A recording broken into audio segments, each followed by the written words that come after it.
ராதிகா கிட்ட பாக்கியா நான் கோபி கிட்ட இந்த ஒரு தடவை தான் உதவி கேட்டிருக்கேன். அடுத்த ஆர்டர் வர்றதுக்குள்ள நான் புதுசா ஆளுங்களை சேர்த்துப்பேன். என்ன தப்பா நினைச்சுக்காதீங்க அப்படின்னு பாக்கியா சொன்னதும் ராதிகா, நானும் கோபியும் ஒரே நேரத்துல தான் உங்களுக்கு உதவி வேணுமான்னு கேட்டோம். ஆனா நீங்க கோபியோட உதவியை ஏத்துக்கிட்டீங்க, என்னோட உதவியை வேண்டான்னு சொல்லிட்டீங்களே, ஏன்? நீங்க என்னோட உதவியும் ஏத்துட்டு இருக்கலாம்ல அப்படின்னு செல்லமா கோவப்படுறாங்க ராதிகா.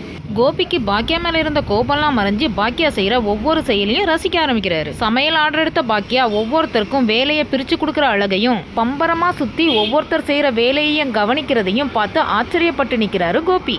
கோபியோட மனமாற்றத்தை பார்த்த ஈஸ்வரிக்கு ரொம்பவும் சந்தோஷமா இருக்குது. ஈஸ்வரிக்கு மட்டும் இல்லாம எழிலுக்கும் ஆச்சரியமா இருக்குது.